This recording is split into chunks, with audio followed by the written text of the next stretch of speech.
and salutations, listener. It is I, your local Spacer's Choice representative, Eric J. Chucci, joined as always by the boy. Hey. This is the Two Nerds Podcast, and we have nothing but a glowing review of The Outer Worlds. 10 out of 10, best game in 100 years, and probably for 100 years. Everything's better when nerds talk about it. Just remember, The Outer Worlds might not be the best choice. It's Spacer's choice. I'm not going to do this bit for the whole podcast, but... I wouldn't have stopped you. No, you wouldn't have, God. We're here to talk about The Outer Worlds today, and the ever-present hum of our heating, because it's finally become cold where we are, being absent makes me feel like I'm in a weird silence, kind of like The Outer Worlds. Didn't mean for that to be a segue, but here we are. Let's give the brief spoiler-free review, because we're going to be at this a long time. I'm sure y'all can see how long this video is. And I want the spoiler-free review to carry a through message for what will come after. I feel like the both of us are going to have a slightly different suggestion, but you go first. This is a good video game. I liked this video game. It was fun. It's fun to play if you liked the previous Obsidian offerings, such as Fallout New Vegas. You will like The Outer Worlds. It is a fun game. It is got some issues. It's not perfect, but you will likely have a good time with it. What's your spoiler-free review? I think it is a game. There are parts of it that are really good. The parts of it that are not as good do not detract enough from the parts that are good to make it an unfun experience. And if you can get it for free like we did, go for it, whatever.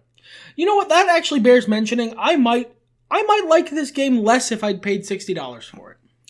Furthermore, is it 60 retail? Could you look that up real quick? Yeah, sure.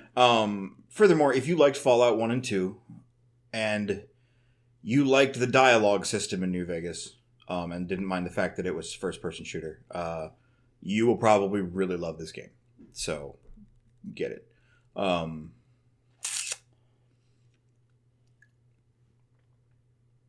Everything else I want to say about it requires us to go in depth, and I believe we're about to enter the spoiler zone just as soon as we find out the retail price of the game. I do think it has a lot of charm, and yet in some places it lacks charm. This is really this is the fucking yin and yang of a video game. This is two sides of a coin. Yeah, $59.99. $59.99. Woof. Okay. Sorry, it really, really wanted me to use one of the many services where I could get it without paying money. Google was trying to save me some money, so I had to dig down into GameStop's website. So yeah, that hopefully was long enough for the typical spoiler-free section. Hopefully you've liked, commented, subscribed, and switched to something else, or put us on mute and enjoyed our runtime. Not that it matters. Anyway, the YouTube overlords don't give us pennies. Soon they might ban us because they don't give us pennies. Politics! The Outer Worlds. Yeah, YouTube's not the best choice. It's Spacer's choice. Taste the freedom. That's a powerful meme. Expect me to use that in future podcasts. It succinctly puts something that is so wide-arcing. It is a useful phrase. A lot of my issues with the central plot and theming of this game, specifically that, not the other issues I have, come down to why would you set your game in a boring dystopia and expect it to be exciting? There's lots of exciting things happening. Murder, mayhem, romance. None of it's happening to you. All right. That's not true. I killed a lot of people. Yeah, no, but come on. The joke was right there. Yeah, it was good, though. No, I like this game. This was a fun game. I had a fun time playing it. I will probably play DLC if they bring out DLC. But I probably will, too, unless the theming of it really makes me go good. Yeah. It is very much the spiritual successor to Fallout New Vegas. It is very much the spiritual successor to New Vegas. Because the only reason it isn't a sequel to New Vegas is because Obsidian doesn't have the rights to Fallout. They so clearly wanted this to be a Fallout game and weren't able to make it one. It has a lot of good things about it, and I want to put those up front because I'm going to keep it real with you, listener. We're going to spend a fair amount of time bitching about this game. And in this case, I bitch because I love. This is a really good game. It had a lot more potential to be a great game than it fulfilled. Yeah, usually we will save the good shit for the end so that we can cap off the podcast on a high note. And we might come back and, mention a couple things again just so that you're not left with the impression that we both hated this experience. I do think there's a lot of great things about this game. I love the mechanics of the system. Yeah, it's got a really good system. The mechanics are really fun. I have two big mechanical complaints. One is that the guns, unless you're using the slowdown the mechanic, tactical time dilation a lot, they feel very floaty to me. They're floaty in general, but I find I have the problem less with anything except pistols. And the other one is that I really wish I could have had all of the shit on Supernova difficulty except permadeath for companions. Now, I get why that was in Supernova difficulty because you can otherwise use companions as a bit of a crutch. But I wish there was a difficulty that was everything except that, because I like the idea of playing all the rest of that, where you have to eat and use survival mode. That would have been really fun, but I don't want to lose companions. Well, and here's the thing, too, is that they also turn off quick saves. Yeah, so if you had one or the other, this is not a hard game. No, I imagine Supernova difficulty is quite difficult. I'm sure, but I played it on normal. It's not a difficult game. Like, having to redo a fight is not a huge deal, but because you can't quick save, it's not redoing a fight. Yeah, it's like you can only save at your bed in your ship. Oh, yeah, that's redoing the whole fucking planet. That's tedious. That's only tedious. All that is actually is just me having to look through the sit through the load screen of going back to my ship a lot more fucking often. Yeah, that's not fun. And that's not good design, because here's a hint for you, Black Isle. You didn't have enough interesting shit going on in the ship to make me want to spend a lot of time there. So having to sit through that loading screen a fucking bunch wouldn't have been good for my experience, because there's only so many wacky hijinks that happen in the ship, and they start to repeat on a normal playthrough about 75% of the way through the game, really heavily. I lost count of the amount of times that I came on the ship and Nyoka was drunk again. And I get that's probably one that's supposed to happen a lot, but it's an example. Well, the example is it's the same shit happening again. Yeah, like exactly the same dialogue. I can't... Nyoka and Parvati doing the shooting thing, I saw each of those scenes 3 times. I saw them way more than 3 times, and the first time I saw that, Parvati had already been with me on several murder ventures. Yeah, that was kind of stupid too. So, if you had, again, it's supposed to be for a harder difficulty, I get that. But if you're gonna make the save mechanic something I can only access in one zone behind a load screen, that's gotta be a place I like going. Yeah. That's gotta feel like a nice, cozy home environment, and it don't. Yeah, it really doesn't. But we're talking about positive things here. No, I feel like we can transition into the bitching. There's all the other positive shit can essentially be summed up as, I really liked Fallout New Vegas, and there's a bunch of parts of this game where they realized shit wasn't broken, so they didn't fix it. Yeah, I'm sure we'll weave in and out. Let's ignore structure for a moment and just talk. This game feels like, in general, unrealized potential. You had a metaphor about a pool, I believe. Yes. The Outer Worlds is a very well-crafted indoor pool. It's heated. It's inside, so it's covered from the elements. It's got nice tile. It's great, but it's only 5 feet deep, and it's only ever 5 feet deep. Now, for some people, that's ideal. There's the kind of person who doesn't want to get into the deep end. They're scared of the deep water, and they don't want to hang out. They like 5 feet deep so they can relax and chill and not have to engage too much with the idea of drowning. I get that. But I am, in the terms of video games, I am the guy who wants the deep end of the pool. I want to be able to dive in and lose myself in the water. And the Outer World is only 5 feet deep, so I can't. Yeah, I wouldn't normally say that about myself because I haven't run into an RPG where this has been a problem that I've played, actually at length. maybe there were some games I picked up when I was a teenager, some PlayStation JRPGs or something that I was like, this is kind of dumb, and I would find out later they weren't very deep. But like, I'm used to a really rich story that builds characters that I give a shit about, that takes me places and gives me options. And this game has options. But to continue with your pool metaphor, it's more like if you take a different path through your house to get to your pool, sometimes the water is pink. And every now and then you might have a hot tub for some reason. But only for a minute, and then it goes back and then it's gone. No, the hot tub's gone again. But basically. And it's just, I want to like this. I like this game. I want to like it a lot more than I do. Because it just doesn't, a bunch of the stuff that felt great at the beginning of the game just clearly starts to show cracks by the end. It starts to show cracks by the middle, I feel, and the game never fixes those cracks. Now, I had a harder time in the beginning of the game. I didn't like the heavy-handedness of the political storyline, and I don't mean that in the typical internet, no politics in my video games way. It was like, okay, I get it. Like, I'm not a huge fan of the capitalism either, guys, but can you please stop? You're coming across like a 14-year-old. And, like, through the middle of the game, that went away. But through the middle of the game, the beginning of the game takes place in a very shitty place. Right. And you go to progressively less and less shitty places. Until you get to Byzantium, and then the theme of the game is laid back in really hard. It becomes the casino planet in Star Wars Rogue One.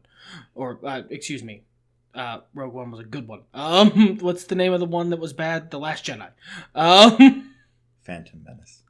Well, I'm not gonna fucking dispute that. But yeah, no, it becomes Casino Planet in The Last Jedi. That's all that becomes. Is Byzantium, you seen The Last Jedi? You know, the Casino Planet? You know how fucking on the nose that metaphor was? That's Byzantium.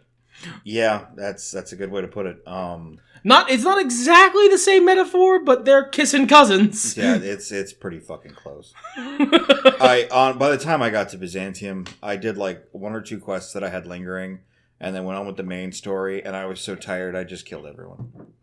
And you know what? That's a really good story for your character, because it is just, I'm so tired of all you people. I mean, and that's basically how it was. I came out with these fresh eyes and was like, okay, let's explore this amazing world. Look at this beautiful scenery. This is so cool. And it was just basically the wonder was beaten out of me. Both my character and me as a player, where I just got to the point where I was like, I don't care. I understand you're all shitty and I'm not allowed to fix anything.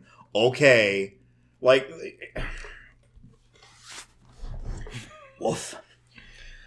I'm trying to do 2 things with this. First of all, I don't want to go into rant mode because this is a 2-man podcast. Secondly, I don't want to engage too hard in hyperbole because hyperbole tends to snowball with me. And I don't want to go over the top because at the end of the day, I did sit down and complete this game. It was not as swingy of an experience as Bloodborne was for me, but I think I like Bloodborne more in the long run. You prefer the higher highs and lower lows of Bloodborne to the overall sort of dull gray mediocrity of much of the Outer Worlds? Yeah. It wasn't even taupe enough to be soothing. No part of this game is shit. That's another thing that needs to be said. There isn't any part of this game that's bad. There are parts of this game which are slightly annoying, and there is one big fucking structural problem with this game. I feel there's a lot, and they're all in the narrative. Yeah, the mechanics are fine. The mechanics are fine. They're a little floaty, but aside from that, they're great. But the narrative, it has big structural issues that I understand why they're there, even so far as I understand that one of the reasons that some of those structural issues are there is because they really wanted this to be Fallout New Vegas 2.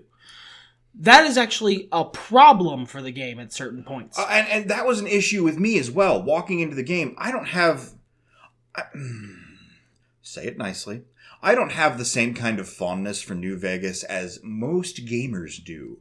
I liked New Vegas. I never finished New Vegas. But I did enjoy the time I spent with it. I've played through it at least 3 times, and I've played all the DLC at least twice. I love that fucking video game. And that's awesome. And I didn't hate it. I just, I stopped playing it for personal life reasons, and then got back to it, and I was... He'd already played Skyrim, and it was too late. I'd forgotten what the fuck I was doing and what anything was. And I was like, alright, I'll just start a new character. But that's when I found out that I should not play what I would think is my ideal character from the get-go, because I will have no reason to replay a game, and it's actively difficult for me to do so on future runs. So if you ever want to play a game, there's a game you might want to play more than once, you probably shouldn't play. In Dragon Age games, I probably shouldn't play the wizard first if I want to play it any more than one time. Notably, I have never played a Dragon Age game more than once, and I always play the wizard first.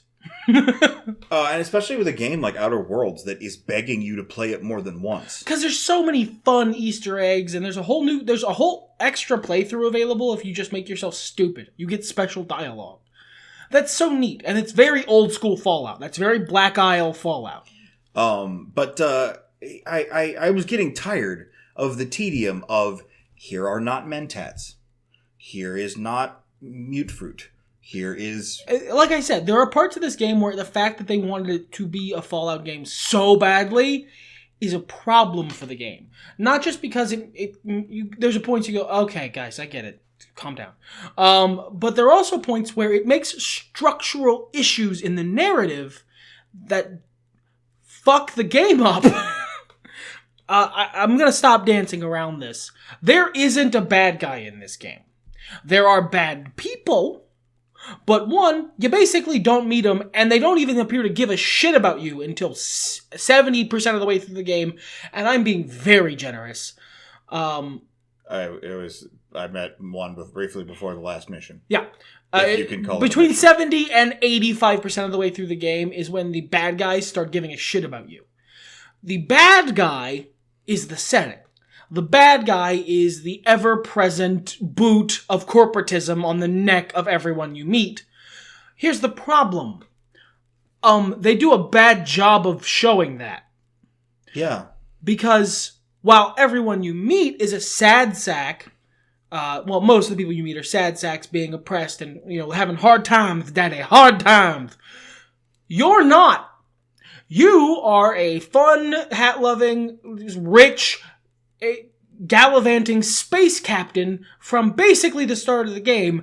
You never, unless, assumably, if you're on the hardest difficulty, you're never really strapped for cash. You're never really strapped for food. You start selling it because you have no use for it.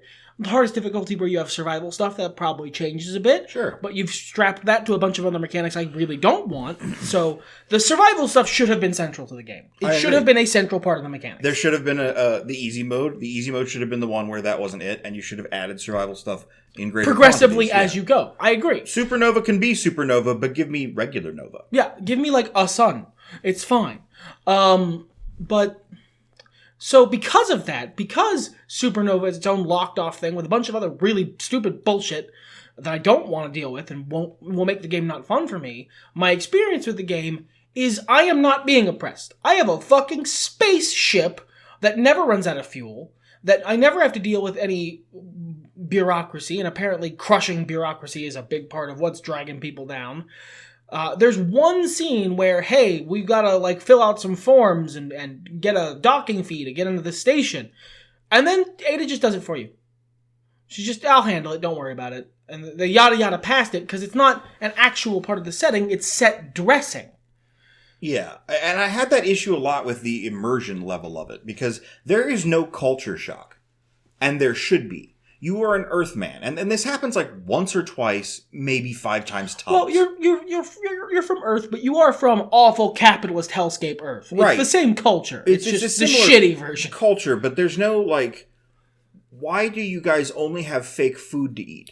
Because it mentions when you're on the Hope later that they're eating regular food and they're running out of regular food. That's a whole meta plot line if you read the computer logs. So regular food exists. It's not like we've come from Earth and there's no food there. Yeah, it's the reason you only have, chibi bits and sisty bits and whatever and all the other dumb bullshit. This isn't Fallout names they give things. The reason you have that is because of a big reveal that is very obvious from most of the game. I mean, it's basically disclosed in literally the first mission. Yeah, is that they're running out of food. They're running out of food that actually gives them any nutrition because human bodies can't process the local flora and fauna, so they don't get any nutrition out of them even if they eat them. so they're running out of food they can eat. That's bad, but the player character, I never feel that. No. So you've done two things. You have made the bad guy the shitty, awful setting. You have made the bad guy the boot of oppression on your neck.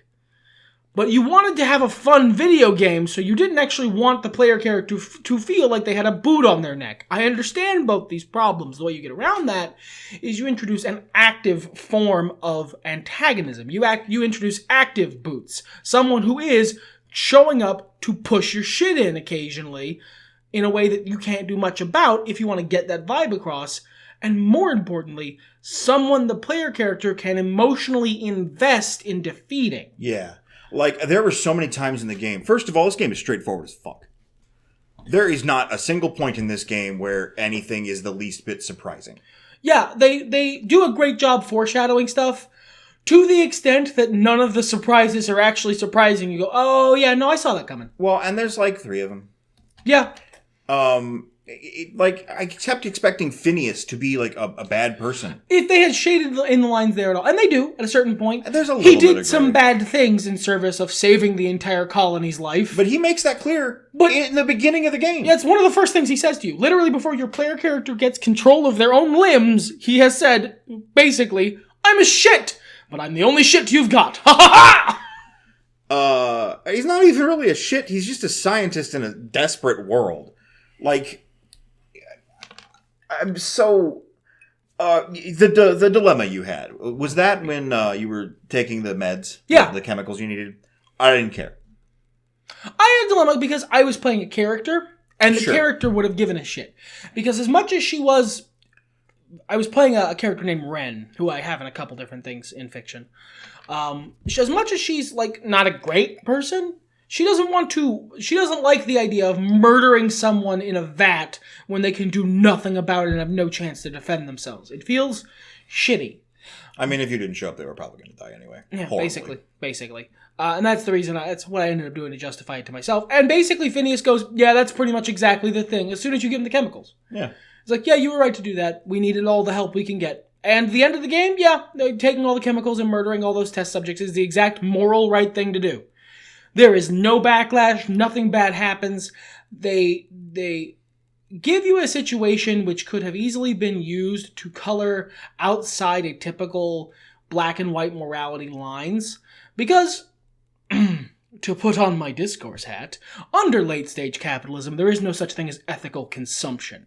So there is no good guy. They don't do that. There are lots of good guys.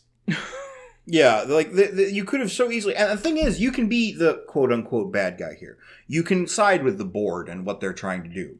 But it suffers from problems that I haven't seen in a dialogue-heavy RPG since the first Knights of the Old Republic game. Where, that is to say, you are either good guy McWhitehat, Blandy McBlanderson, or fucking murderous criminal scum at any dialogue box. I disagree firmly with that, actually. They have, I think, the player character's range of options in dialogue and their range of ability to respond to situations in nuanced ways is one of the things this game does really, really well. I'd say about 40% of the dialogue boxes have some nuance options, and I appreciate those. And there are, of course, persuade options, which are nice, and the golden calf of the New Vegas player, the lie option. Because I have seen no more celebration over anything in this game but the batshit fucking lies you can tell people, and with a high enough skill, get them to believe. And it is funny. I'm not criticizing that, but... I mean, you called it a golden calf. You absolutely are criticizing it. They love That it. is a criticism. They love it, dude. No, but that is an implicit criticism. I didn't want to lie to literally fucking everyone. And, like, the fact that a lot of the more interesting dialogue options are tied up in lying and intimidating in that way, that's another problem I have. The one problem I have with, well, I have two problems with the mechanics. Problem one is that for a while, all of your skills are tied together. I don't want to intimidate. I don't like what it does. Not in, like, a moral sense. I mean, no, I don't think I ever used that option maybe once when I was speaking to a real belligerent idiot. But I don't like that it makes my enemies run from me. No, you mechanically don't like that in any game.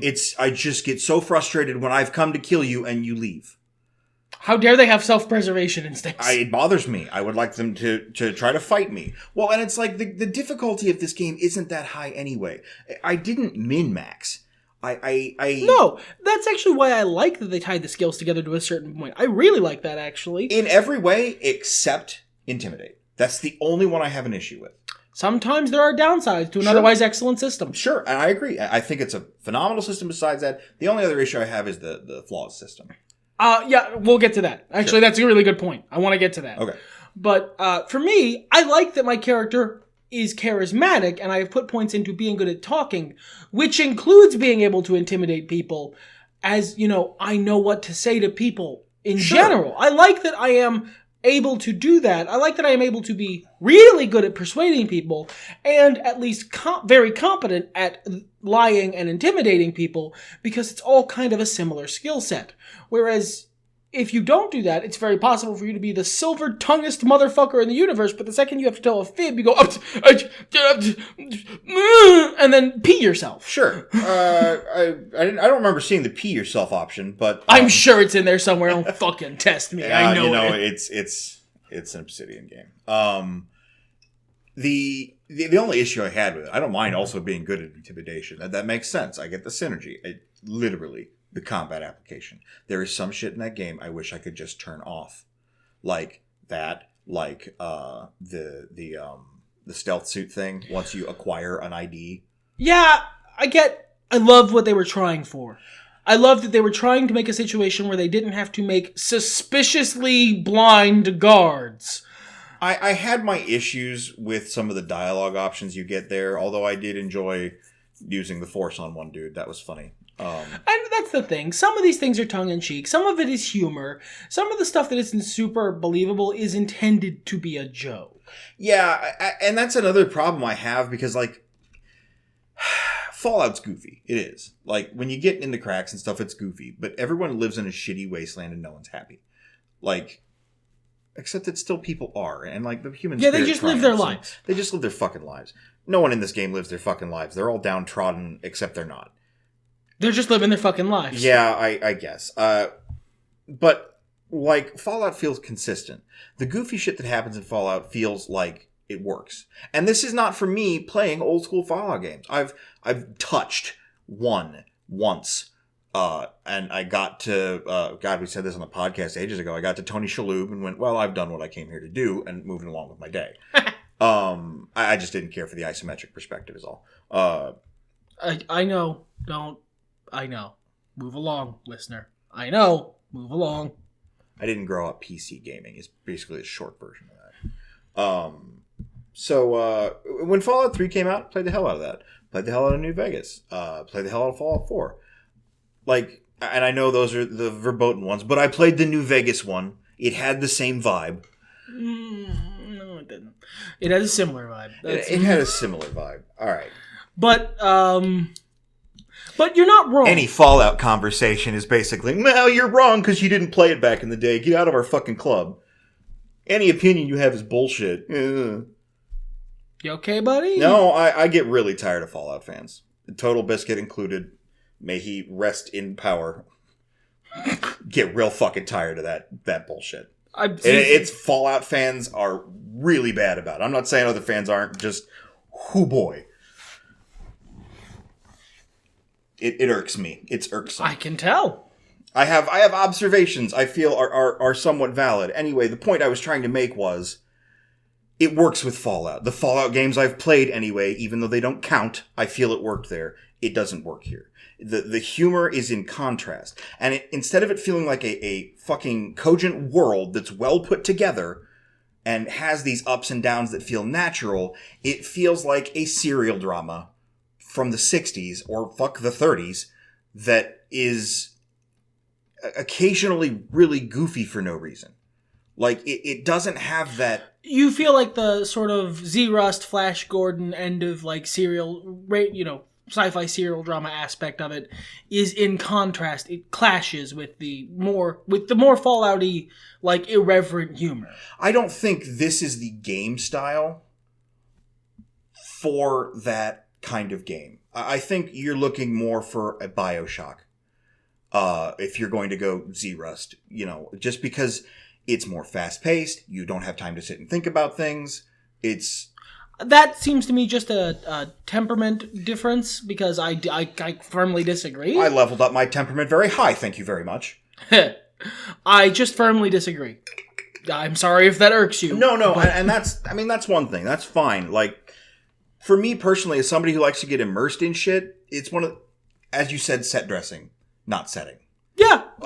I fucking accidentally look behind a curtain and there's guys back there eating sandwiches and moving around boom mics, and I'm like, oh.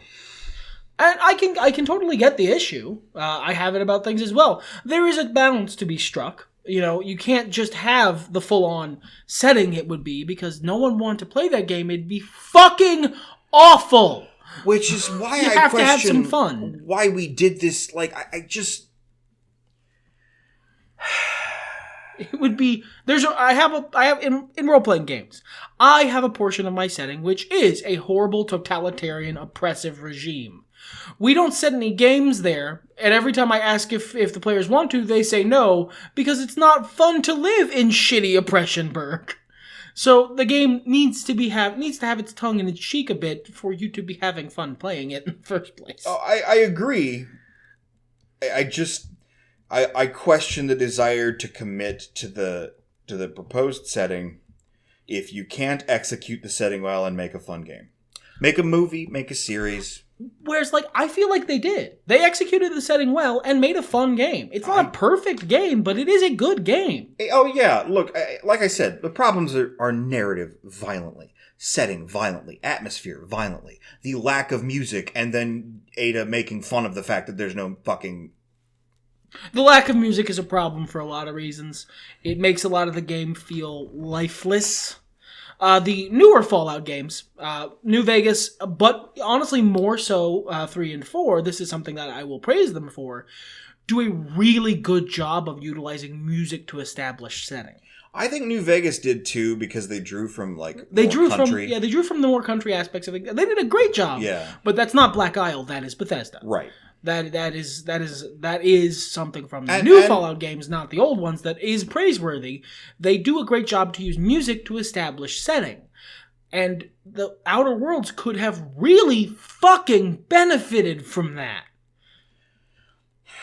Yeah. But whereas I understand why, because in the Fallout games, there's a whole library of public domain music for them to draw upon.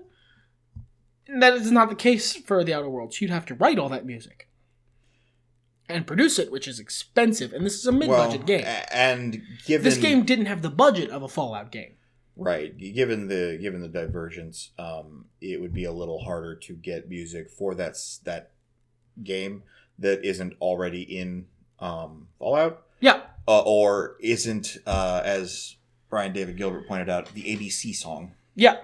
So I understand why the music's not there actually. But the game would have benefited from it. You're not wrong. Yeah. The big structural issue I have, because I don't have as many issues with the game as you do. I quite enjoyed my time with it.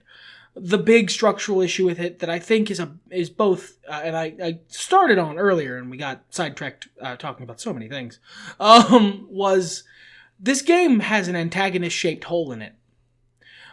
There's no bad guy. You tried to make the bad guy the setting, and you didn't succeed. So you didn't have a bad guy.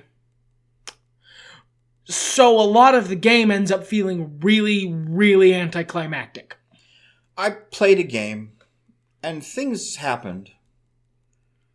I wasn't invested in them. I mean, they didn't go to the depth with any of the party member characters that I would have liked to have seen. The big roundtable thing you do before the last mission, mm-hmm. I loved that. Yeah, it was great. I like, they didn't go very far into it. I felt like only 2 people talked, and maybe that's just because I took them with me all the time. But yeah, that has to be because all of my people talked.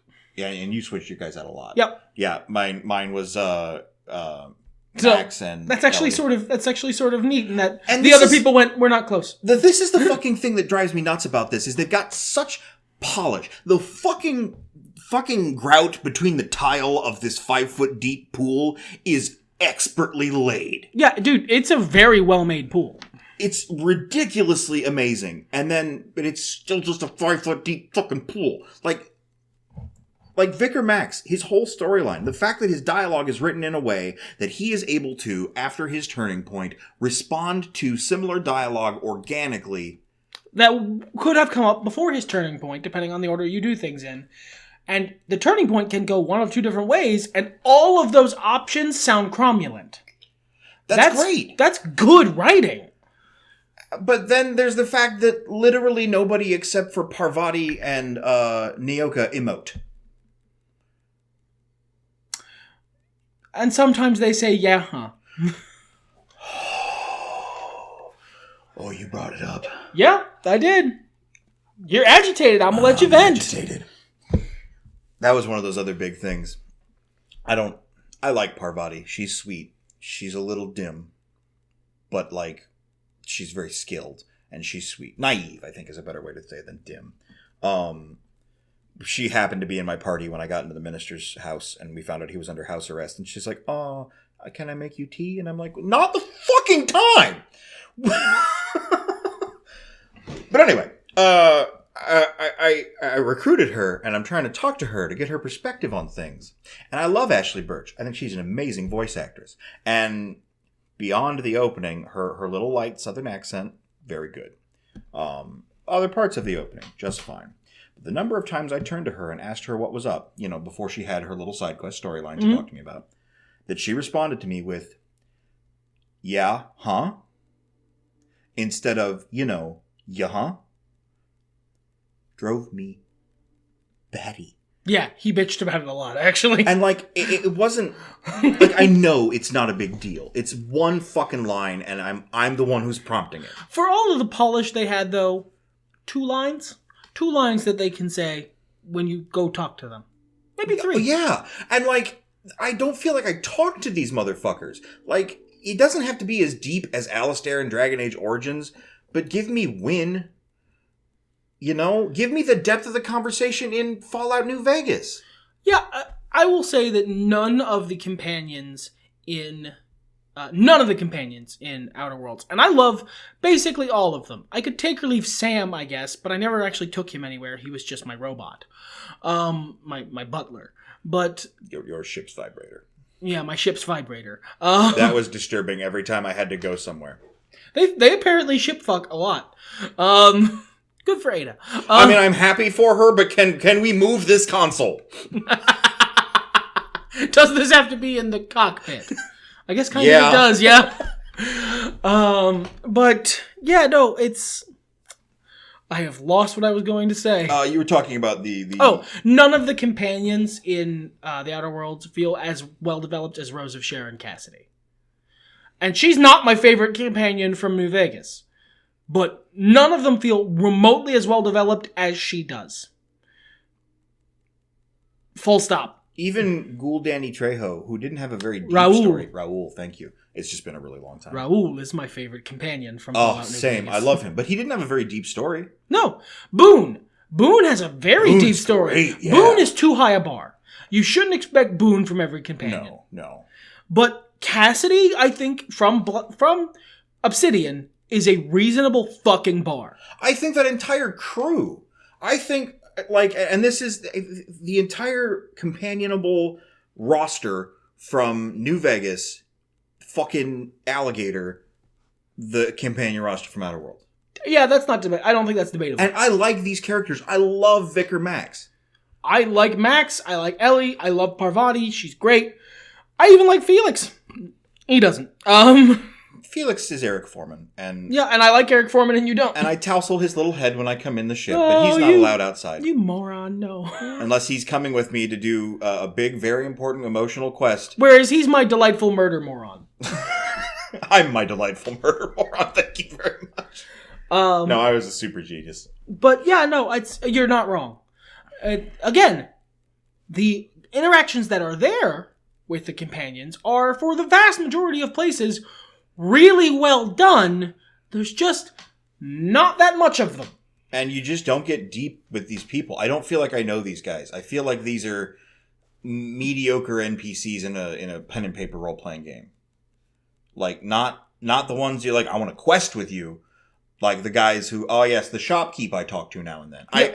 I felt more for fucking Martin the Moon Man than I did. You really did. You went on a quest to try and free him from his moon prison. I got my pickpocket skill up real high so that I could sneak up behind him and take the moon. And I thought, with the kind of fucking grout polishing that Obsidian does, that he would be free. I'm gonna fucking keep grout polishing as a term, by the way. That's perfect. No, I just took the helmet and he was still Martin. And I was because that's his model. Sure, I hoped. I had hope. I was like, this is your time, Obsidian, to do the Obsidian thing. Because of the way the rest of the game is so detail-oriented, and there's so many little tiny things that react that way, that was a very reasonable thing for you to expect. Yeah. It just didn't happen to be the case this time.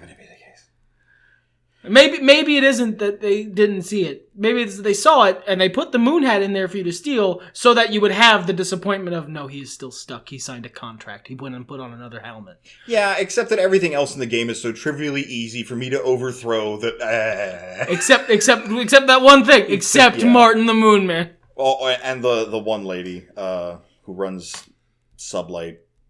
That didn't end well. I actually had to reload my save because I killed her in frustration. I'm very happy with how that ended. My experience, we ended the same way. I just don't give a shit about that bitch's opinion. I was just like, and that's the thing about like there are highs and lows of your ability to influence this game. I came down off of this a little bit as the game progressed because I went back to areas and talked to people and I was like, oh, okay, that makes sense. But there were 3 characters that I would have rather had on my crew. A minimum, yeah. Minimum, yeah. And I kind of stopped keeping track of it after a certain point, but... for me, I ended up liking Naoka a lot, but, like, real talk, if it was one of those situations where she was an optional crew member and someone else could have filled that bunk, someone else would have been filling that bunk. She does not make a good first impression. No, she really doesn't. She's really cool after that. I enjoyed all the stuff in her side quest. She that's why I ended up liking her. She is really cool, but she makes an awful first impression that would not have had me as a character, or Ren, the character I was playing, let her live on my fucking spaceship. And she's so awkwardly joined to your crew. It's like, I'm here to hire a guide. All right, I live on your ship now. No, what the fuck? What? No, you're taking me through some Mantisaurs, that's all. But that's not an option. She's part of your crew now. You know she's a player character. Just accept it. Shut up and eat the fucking mock apples. I don't want to. I ended up liking her just fine. Sure, same. So, I mean, at the end of the day, like, it was good that I was told to eat my mock apples. Right. Well, and that's how the game hit me in general. And, like, both in the actual first impression and every time I met a new thing, it was like, here's this shitty thing that you don't like. And now... it eventually becomes okay at worst and good at best. There's another example of like bad setting relation, bad atmosphere. You're halfway through, or at least I was, Monarch, before anyone really talks about all the sulfur and spores everywhere. Yeah, and this is one of those things that I get, it's a gameplay and story segregation thing. If sulfur is everywhere, why isn't everything more stained with sulfur? If sulfur is everywhere, why is it so easy for me to see? Like, would a quest to have grabbed a rebreather or something? I mean, fuck, we have to get a nav key to get there. Why couldn't that quest have been for a breathing apparatus to exist on the planet? Yeah, fuck it. Like, it just doesn't make sense. I had no idea. As a player, on this planet, this cool-looking planet, I have no idea that I am breathing in hot, sulfur-tinged fungus reproductives. As a great counterexample, in one of the expansions for New Vegas, years ago, the fog in the Dead Money DLC is an ever-present oppressive force. You never forget the fog. Why? It doesn't have to be that bad, but why not any degree of that? Well, and like, here's the thing as well. This game took forever to make. I didn't know about it until it was out. Me neither. I found out about it 2 days before it came out. Shout out to friends who tell me them about these things. He's been on the podcast before. Yeah, that's true. I like him. Anyway. I think I might have heard about it at some point, but there was so little information that I was like, okay, Obsidian's making a game. Good. Moving on with my day. But this game took so long to come out because it wasn't published by a major developer. This is, for all intents and purposes, an indie game. I think they got Activision at some point. I don't remember seeing their logo sure anywhere, about that. And we don't have to buy loot boxes, so I doubt it. That's fair enough. So, like, I respect that, like, you know, eventually the money runs out, but... You had the budget you had. Yeah, I respect that. You could have maybe probably done a Kickstarter, and it probably would have gotten some extra money. I mean, you know, for all I am upset about the elitism that some Fallout fans can have, they are also loyal. So, like, y'all could have made some fucking dosh to start this project off or continue this project. It just feels like it was finished without the final coat of polish. Not even polished. It's polished. It just feels like it's half a game. It feels like they worked with the budget they had. Yeah, and like, I don't know, man. Yeah, a company called Private Division published it. Yeah.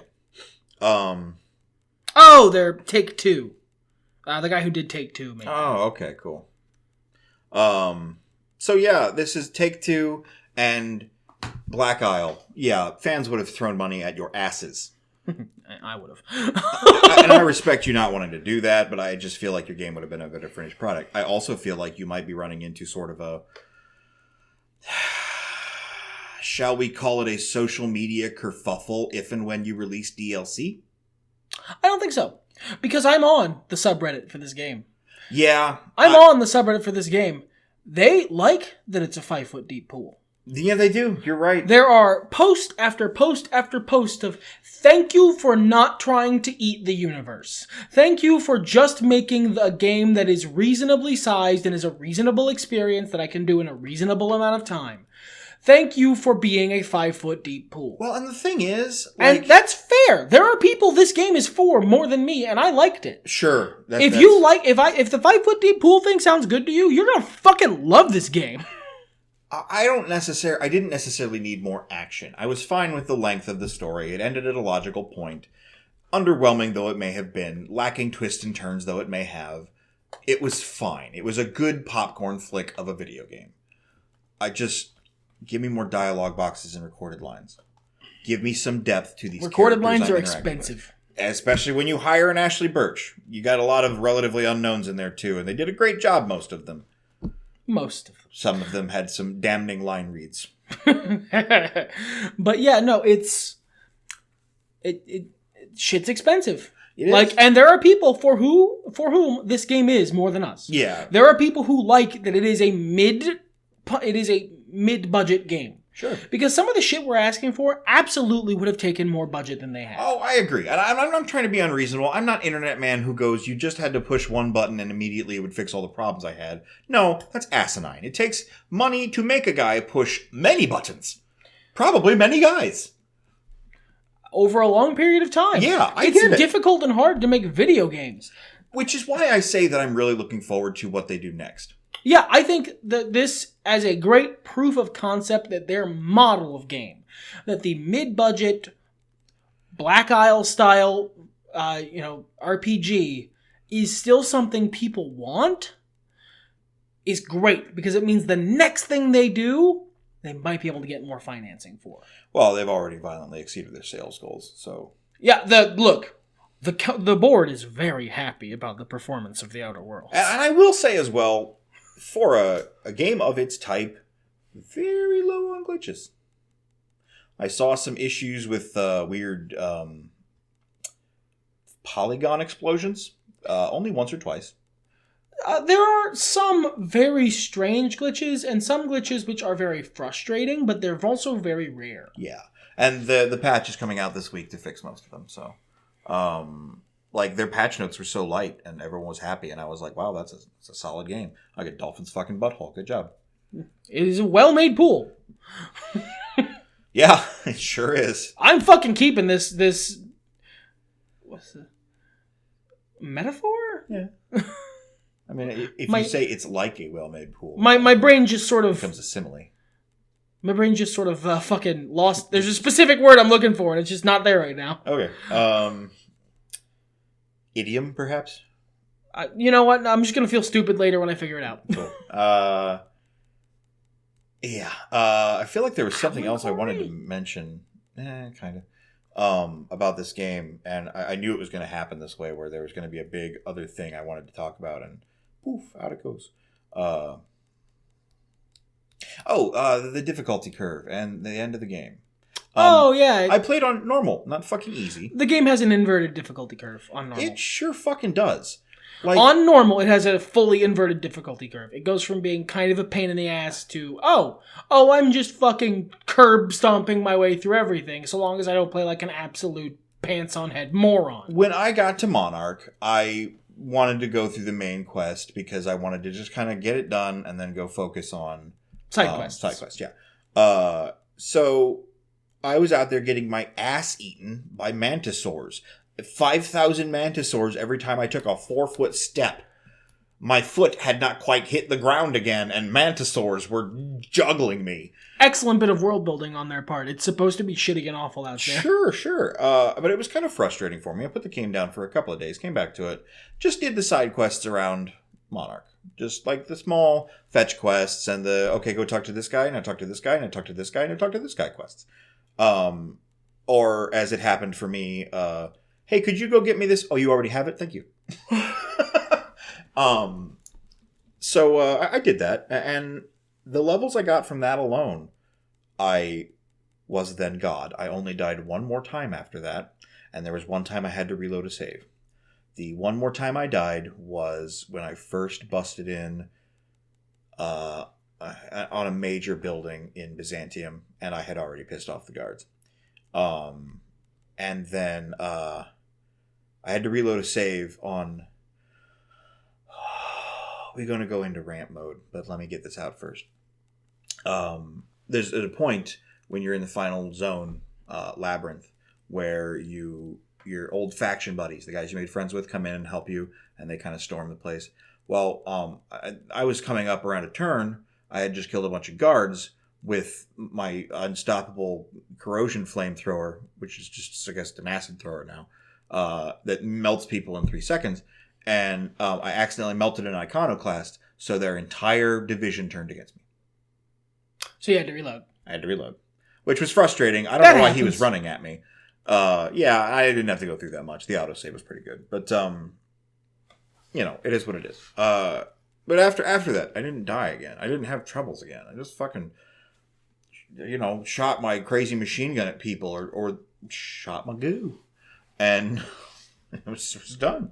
The goo's another thing. The science weapons, as cool as they were, like in concept, in practice, not so much. Yeah, their damage goes up with your science skill. And I had a really high science skill, but like the shrink ray, I waited all game to get it because I didn't want to piss off Phineas. But then once he was gone, I was just like, yoink. And I hit some guys with it, and it did get tiny for a second. That all it does? Yeah. I never used it. It got tiny for a second. I gave the big hammer that I found to Max because he was in my party when I found it, and he was like, "Whoa, mama!" I never found the big hammer. I had the goo gun too, and it was kind of neat, but it didn't seem like it actually worked all the time. Then again, I was using it against mantisaurs, so it's an interesting concept, being able to make someone who's not good with any weapons, so long as you're willing to wait until you get to Phineas's place, essentially, or the Groundbreaker. But no, I'm good. Yeah. It's so easy to make a character who's competent at both, weaponry, whatever weaponry you like, and other things that's not necessary. It's really cool for the setting. I like the ideas for the setting of these, mad scientists who make absurd things that seem to defy the laws of physics because they're wacky science men. That's great for the setting. You want a wacky science man or two in your fucking Flash Gordon. That's perfect. But boy, how did I not need it? Well, it was kind of underwhelming when I used it. Even with a high science, as high as my guns, the damage was kind of crap. Higher than my guns, honestly. And just the little neat effects were only like, oh, cool. This guy's blue now. About that. And if I threw acid at a man, he just melted, and that was pleasing to me. You do like using acid as a weapon in many things. I just melt the things I don't like. The inside white came out to talk for a second. But, so yeah, like, not having to die a bunch is fine. But as you said, the end game doesn't have an antagonist. It also doesn't have much in the way of bosses ever. No, there aren't many bosses at all in this game.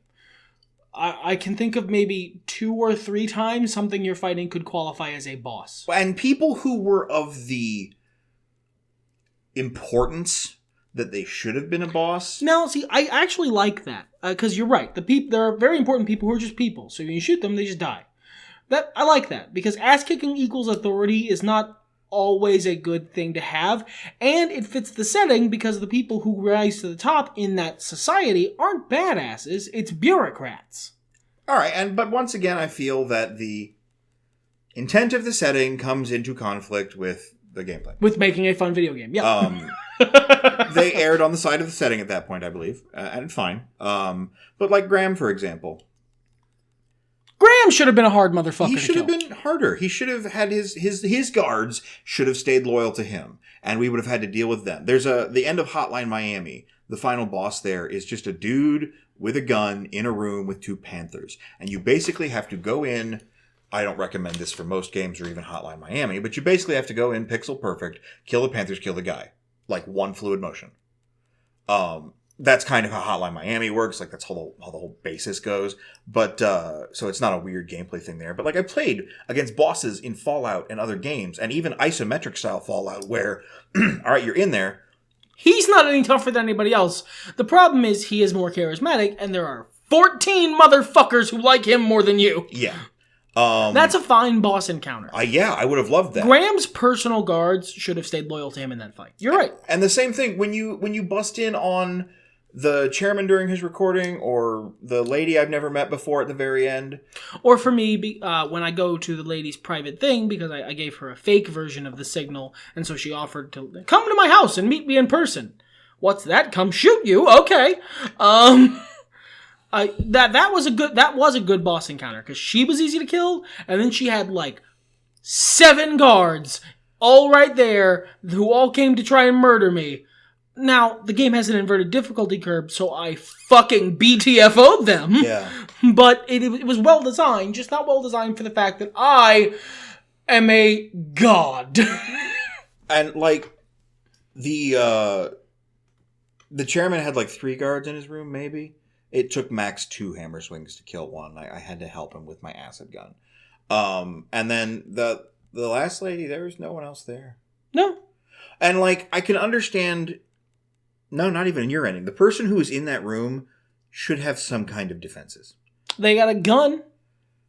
Like, if Their defenses are the big robot you fought right beforehand. Yeah, that was not a very good defense, and it also wasn't a fucking Minotaur. He's very mad about it not being a Minotaur. You go to the planet Tartarus, you enter a facility called the Labyrinth, which, by the way, was less maze-like than the lab I just went through. Fucking, okay, this bears mentioning. You're absolutely right. That lab was a fucking awful maze. Yeah, I went into that lab and got to a door that I thought was the door I needed to get through to get to the plot. And it was higher lock-picking skill than I had by 5 fucking points. I was nowhere near a level, so I couldn't just ooze all the guards. I didn't have my gun at that point, but I couldn't just kill them all and level up. So I went back, I fucking reloaded a save, went back to my ship, and finally used the point redistributor. And took some of those points that I put into Why dodge and block. didn't you just change outfits? I didn't have any outfits that gave more points to my ship. Oh. Yeah, like specifically, I didn't even have any meds. Well, you killed Felix's boss. That gives you a +10 lockpick coat. Did it? Yeah, he's wearing a coat that gives you +10 to lockpick. Maybe I didn't loot him. At that point in the game, I stopped looting people. It was just inventory space. That's fair. Or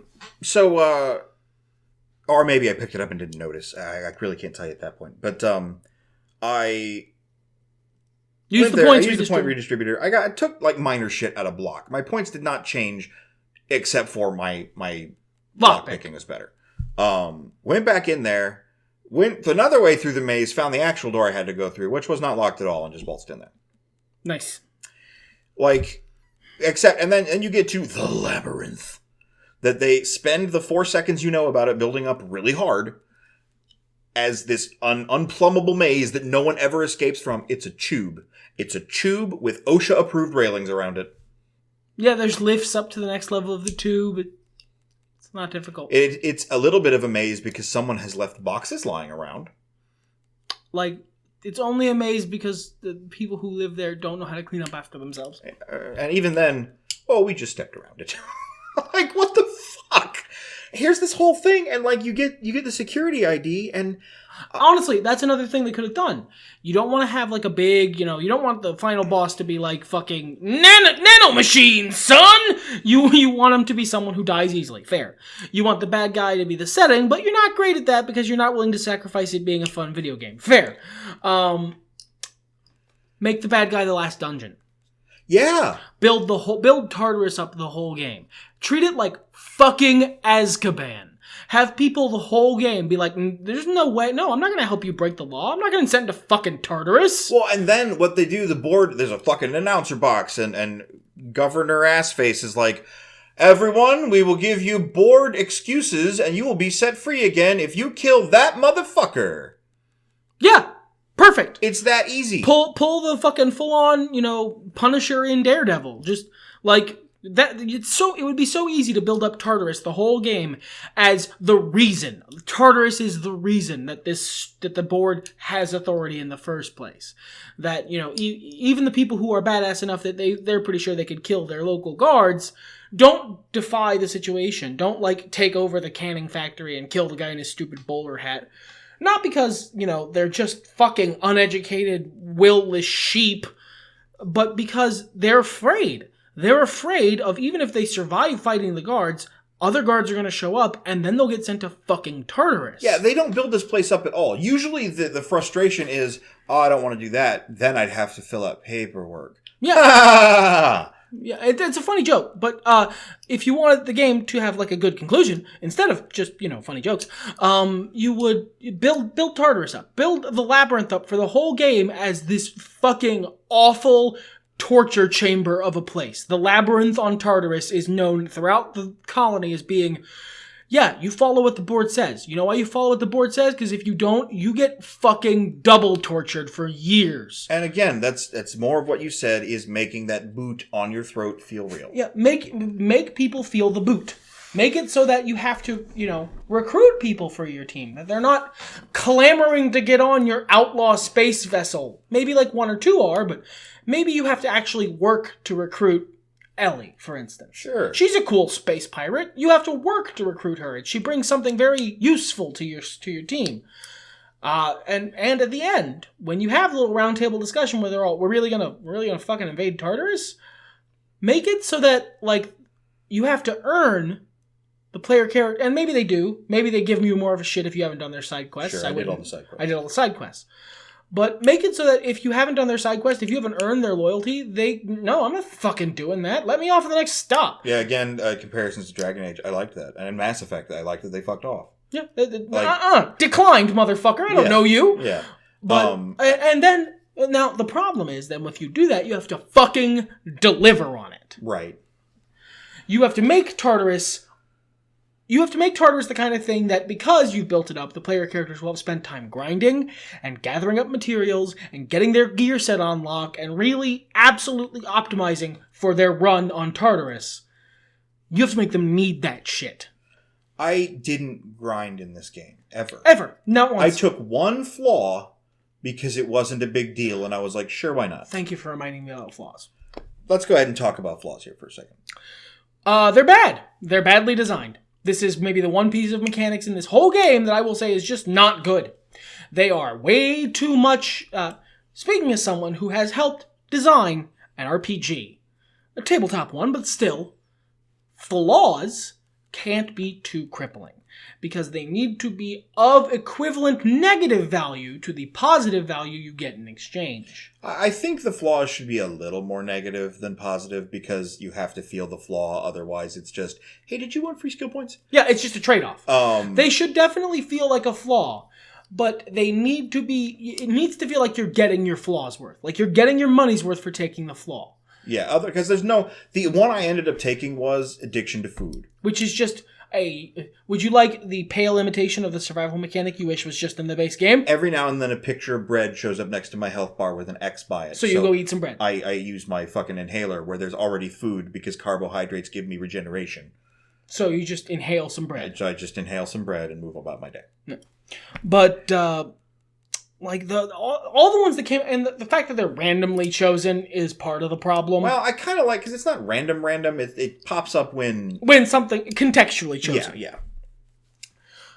But all the ones that popped up for me are, would you like to be permanently crippled? Your speed is halved and you can't carry as much. In exchange, you get a perk point.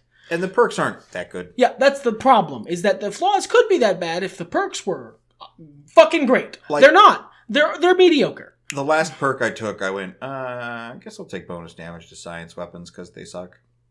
Like, they're okay. They're not bad. They're just not... They're fun perks. Yeah. They're fun perks on a good, robust skill system. It's the social equivalent of, hello, would you like me to kick you directly in the groin for this peppermint twist? Yes! You have nailed that! That's not... No. I'm gonna need at least a 20, fam. Yeah. What kind of shoes are you wearing first? Do you look strong? That's going to change the price here. So, like, hey, you know how you've been fighting a lot of mantisaurs lately and you aren't done with Monarch yet? Yes, I'm aware of that. What if you were worse at it? What if you were just really, really shit at everything so long as there's a mantisaur nearby? And in exchange, the things you can pick up are highlighted at a greater range. That's it, man. I'm alright, good, I'm fine, thanks. I picked the one that was like, hey, you know that bread you already eat? Yeah-huh. What if I gave you a perk? Great. You did pick the, hey, would you like some free skill points? Yeah. So I only took one flaw, so I only had one extra perk. It was the fucking easy one. I didn't grind. I wasn't max level by the end of the game. Or max perks, anyway. Maybe you keep leveling up. I once thought about going to grind just because I really wanted to try out a new gun. And I was like, no, I'll just go on. I'll get a chance to try it out as I play. And I did. So, like, the thing before... on Hope, I picked up a flamethrower. I was out of ammunition for my main gun because it was a machine gun. And my other gun was really slow. And there happened to be a flamethrower there. So I picked it up. When I got back to the ship, I had already leveled up all of my shit. I had like $700. So I slapped a couple mods on there. And like, it wasn't even like I picked the best mods. I picked one that was really good. And then I was like, hey, what if I change the damage to caustic? I wonder if it actually shoots green instead of red. It does. And I was very pleased by that. And then I upgraded it the amount my $700 could get me, which is not a hell of a lot. And that is the gun that I used to, in 3 seconds, melt any opposition in the final dungeon. Except for the boss. The big robot. Who I had to circle strafe and melt. For 10 seconds? It took me maybe 30 seconds to kill him. That's it. That's it. And he wasn't even a fucking bull. He ran, he charged. His name wasn't even like Bol, like Minos or anything. It was fucking... You go with this Greek nomenclature. And you don't deliver on it. And you just fucking pull the rug out. He was just a big fucking robot with a big tower shield. And this is where I'm going to get bitter again. I love the Mass Effect series. I didn't play 1 because it was the opposite of Outer Worlds. It was a pool in a locked room of infinite depth.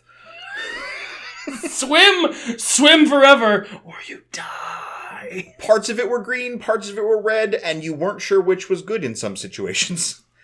But I did watch a playthrough of it because I cared about the story. And I played 2, and I played 3, and I tried to play Andromeda.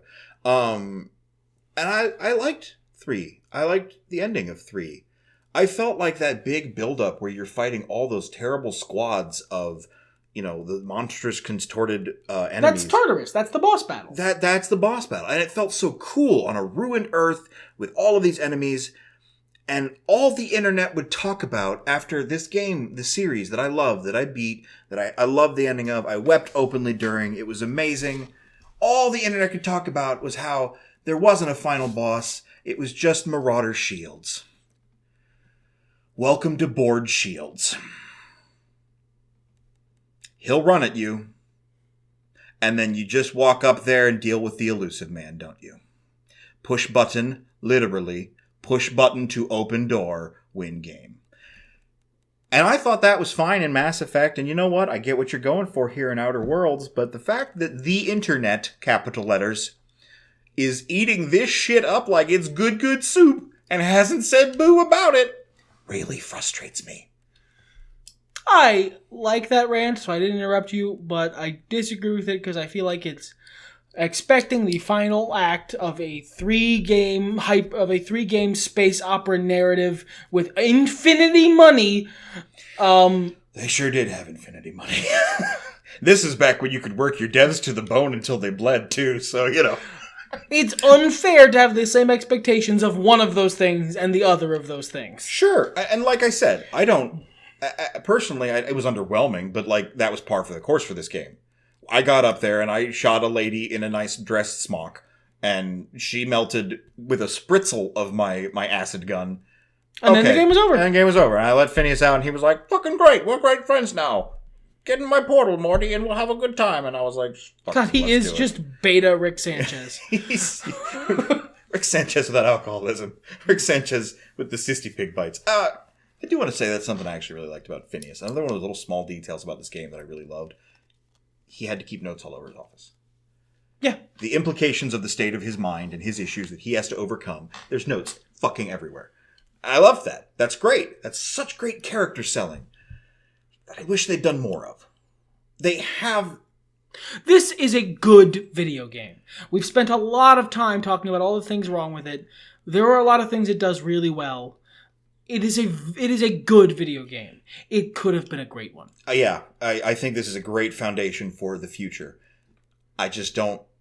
I'm worried they won't utilize it based on some of the talking they've had. Now I could be wrong about that, especially as well as this did, and the fact that it came out for free to basically anyone with a Microsoft account. And it still did so well. Yeah, I expect we'll see some DLC. At the end of the day, we all work for Spacer's Choice. Oh, yes, sir. I will take the Spacer's Choice. And, like, for all that I've bitched about this game, if they bring out DLC, I'm buying it. Unless it's, like, really, it's more Edgewater. I'm buying it anyway. Well, no, I will play it. Unless it's, like, super on the nose. But I don't think it's going to be. Because I think they will have learned. And I think that they will be able to bring things out. I hope we get a DLC like the last one from Mass Effect 3, where I can... talk to my friends a little more. Yeah, I would like... you know what? No.